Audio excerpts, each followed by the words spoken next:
श्री लक्ष्मीची कृपा आपल्यावरती व्हावी. तिने आपल्या घरात सतत वास करावा, पैसा, शांती, समाधान घरात नांदावे. म्हणून श्री महालक्ष्मीचे व्रत करतात.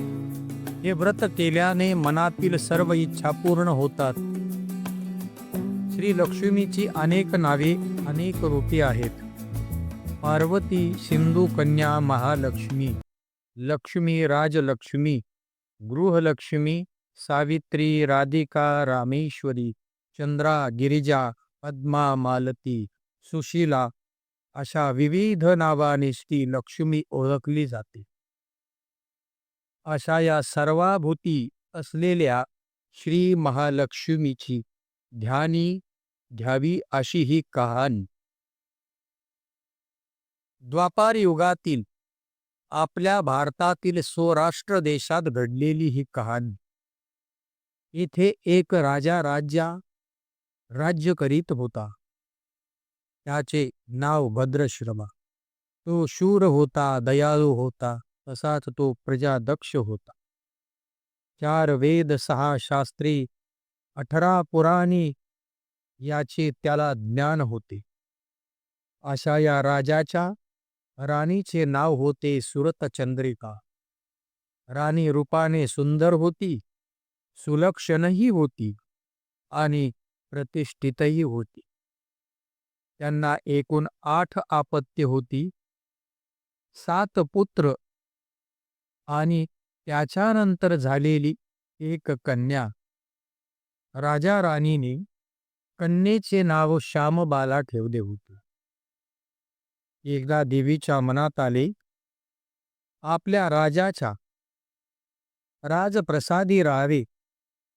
त्याने राजा आणखी सुखी होईल, प्रजेलाही तो आणखी सुख देईल.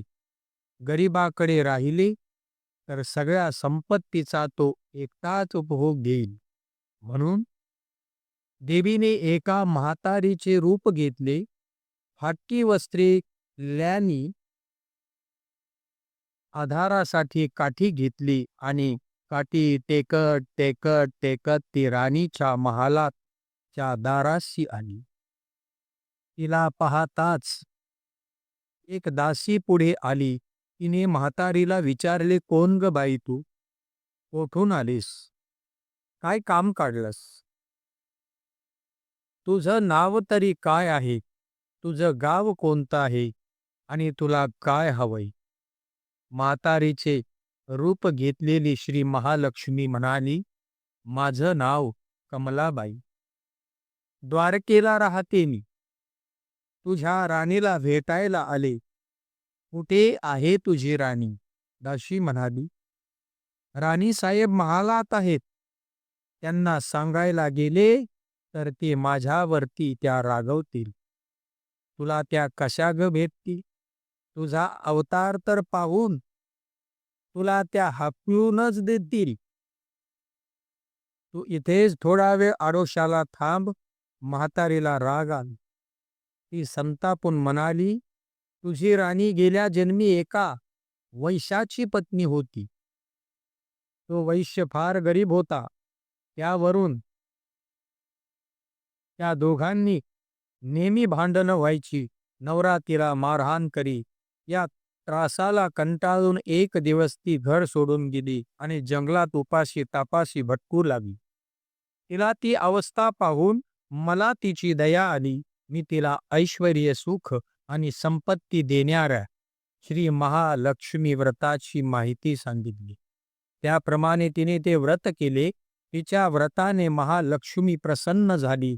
तिचे त्या ठिकाणी दारिद्र्य संपले. तिचे घर संपत्ती समृद्धीने भरले. तिच्या जीवनात आनंद भरला. मृत्यूनंतर लक्ष्मी व्रत केल्यामुळे ते दोघे पती पत्नी लक्ष्मी लोकात त्या ठिकाणी वैभवात राहू लागले. या जन्मी त्यांचा जन्म राजकुळात झाला. देवीच्या कृपेने ती आता राणी पदावर बसली. म्हातारीचे बोलणे ऐकून दासीच्या मनात जिज्ञासा निर्माण झाली. तिने म्हातारीला पाणी दिले, नमस्कार केला आणि म्हणाली,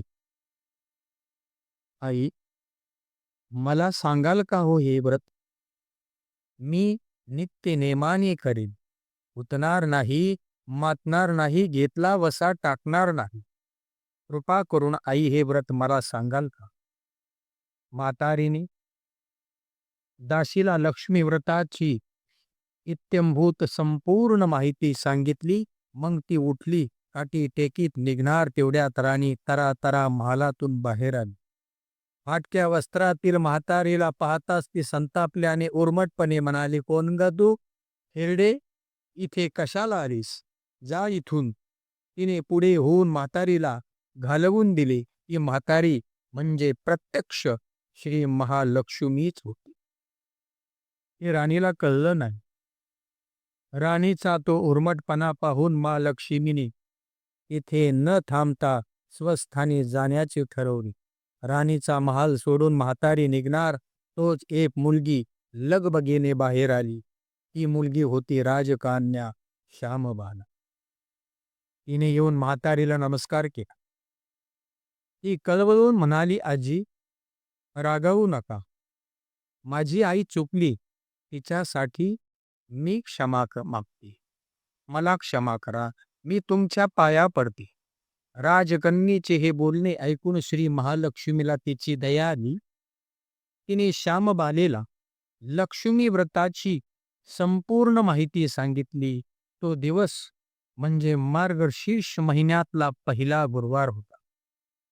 पुढे त्या दासीने लक्ष्मी व्रत केले. तिची स्थिती सुधारली. दासी पण सोडून ती संसार सुखाने करू लागली.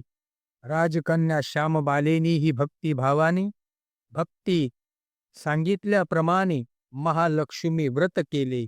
सगळे नेमधर्म पाळून दर गुरुवारी तिने हे व्रत केले आणि शेवटच्या गुरुवारी उद्यापन केली.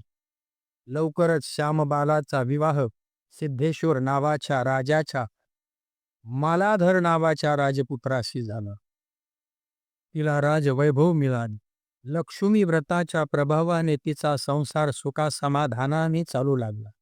पण इकडे भद्रश्रवा व राणी चंद्रिका यांना हळूहळू वाईट दिवस येऊ लागले. त्यांचे राज्य गेले. त्यांचे सगळे वैभव गेली. ऐश्वर्य लयाला गेली. चंद्रिका राणी होती, तिची स्थिती आता बदलली. अन्न पाण्यालाही ती महाग झाली.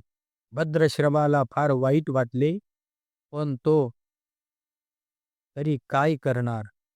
एक एक दिवस चिंतेने उगवत होता, तसाच मावळतही होता. एक दिवस भद्रश्रवाला वाटले मुलीकडं जावं, तिला म्हणून पाहावं आणि 4-8 दिवस तिच्याकडे राहावं. त्याप्रमाणे तो जावयाच्या राजा निघाला. चालून तो खूप दमला होता, म्हणून थोडा वेळ विश्रांती घेण्यासाठी तो एका नदीच्या काठी बसला. राणीची दासी नदीवर येत होती. तिने भद्रश्रवाला ओळखलं. दासी धावत धावत महालात गेली. राजाला बातमी सांगितली.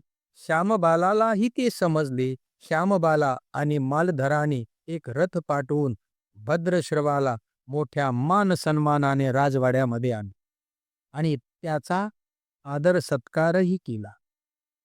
काही दिवस जावयाच्या व मुलींचा पाहुणचार घेत भद्रश्रवा राजवाड्यात राहिला. आता परत जायचे विचार त्याच्या मनात घुलू लागले. जावयाला त्याने तसे सांगितले. जावयाने संमतीही दिली. भद्रश्रवा परत जायला निघाला. तेव्हा श्यामबालेने एक हंडा भरून धन पित्याला दिले. तो हंडा घेऊन भद्रश्रवा घरी आला. मुलीने धनाने भरलेला हंडा दिला हे ऐकून सुरतचंद्रिकेचा आनंद गगनात मावेना. घाईघाईने तिने हंड्यावरचे झाकण काढले. आत पाहते तर काय, हंड्यात धन नव्हतेच. ते होते फक्त कोळसे. सर्प विंचू दिसे, धन अभाग्या कोळसे. महालक्ष्मीच्या कृपेने हंड्यातल्या धनाचे कोळसे झाले. दैव फिरलं. चंद्रिकेने कपाळावर हात मारला. भद्रश्रवा हा चमत्कार पाहून चकित झाला. दुःखाचे दिवस संपत नव्हते. दारिद्र्याचे भोग सुटत नव्हते. सुरतचंद्रिकेला एक एक दिवस काढताना जीव मेटा कुटीला येत होता. एक दिवस सूरजचंद्रिकेच्या मनातही लेकीला भेटायची इच्छा निर्माण झाली. त्याप्रमाणे ती लेकीच्या घरी जाण्यासाठी निघाली. तो दिवस मार्गशीर्ष महिन्यातला शेवटचा गुरुवार होता. सूरजचंद्रिका लेकीच्या घरी पोहोचली तेव्हा श्यामबाला व्रताचे उद्यापन करत होती. श्यामबालेने आईकडूनही महालक्ष्मी व्रत करून घेतले. 4 दिवस मुलीकडे राहून सूरजचंद्रिका परत आपल्या गावात आली. लक्ष्मी व्रत केल्यामुळे काही दिवसातच त्यांना त्याचे पूर्वीचे वैभव परत मिळाले. राजपराप्ती झाली. पुढे काही दिवसांनी आई वडिलांना भेटण्यासाठी म्हणून श्यामबाला माहेरी आली. पण बाप भेटायला गेला असताना त्याला श्यामबालेने कोळसे भरलेला हंडा तरी दिला होता, पण आपल्याला मात्र काहीच दिलं नाही. हा राग राणीच्या मनात होता. त्यामुळे श्यामबालेचे व्हावे तसे स्वागत कुणी केले नाही. राणीने एक प्रकारे तिचा अपमानच केला होता. पण श्यामबालेला आईचा मात्र राग आला नाही. ती पुन्हा आपल्या घरी जाण्यासाठी निघाली. निघताना तिने पूर्वी बापाला दिलेला हंडा परत घेतला. त्यात मीठ भरले व तो हंडा घेऊन ती आपल्या सासरी आली. स्वागतही स्वगृही आल्यावर मालधराने श्यामबालेला विचारले, माहेराहून काय ग आणलंस? श्यामबालेने बरोबर आणलेल्या हंड्याकडे बोट दाखवलं. मालधराने झाकण काढून आत पाहिलं तर हंड्यात काय होतं? मिठाचे खडे होते. मालाधराने चकित होऊन पत्नीला विचारलं, हे काय? या मिठाचा काय उपयोग? श्यामबाला म्हणाली, थोडं थांबावे म्हणजे कळेलच. त्या दिवशी श्यामबालेने कुठलाच पदार्थात त्या ठिकाणी मीठ घातलं नाही. सगळे पदार्थ आळणी. मालधर जेवायला बसला. जेवल्यावर त्याला सगळे पदार्थ वाढले. सगळे जेवण त्याला आळणी लागायला लागलं. मग श्यामबालेने पानात थोडं मीठ वाढलं. अन्न पदार्थात ते मिसळताच बेचव. अन्नाला अजिबात चव नाही, कारण रुचिनिधी अन्न त्यात नसे लवण. लवण म्हणजे मीठ. आणि एखाद्या अन्नामध्ये जर मिठाचा कणही नसेल तर त्या ठिकाणी ते अन्न चव देत नाही. म्हणून मिठाला अनन्यसाधारण महत्व आहे. म्हणून तुकाराम महाराजांचं हेच म्हणणं आहे की जर लवण लवण म्हणजे मीठ जर अन्नात नसेल तर त्या ठिकाणी ते अन्न गोड लागत नाही. हा खऱ्या अर्थाने मिठाचा त्या ठिकाणी उपयोग होतो. श्यामबाला पतीला म्हणाली. मालधरालाही तिने म्हणणे पटले. थोडक्यात जे कुणी महालक्ष्मी व्रत श्रद्धेने आणि मनोभावे करतील त्यांना श्री महालक्ष्मी प्रसन्न होऊन त्यांच्यावर तिची कृपा होईल. पण श्रीमंती आल्यावर सुद्धा माणसाने उतू नये. नित्यनेमाने श्री महालक्ष्मी व्रत करावे. देवीचे मनन चिंतन करावे. म्हणजे देवी सदैव तुमच्या पाठीशी उभी राहील. तुमची सर्व मनोकामना पूर्ण करेल. श्री महालक्ष्मीची ही कथा कहाणी गुरुवारची या ठिकाणी संपूर्ण झाली, सुफल झाली. श्री महालक्ष्मी नमः. ओम शांती शांती शांती.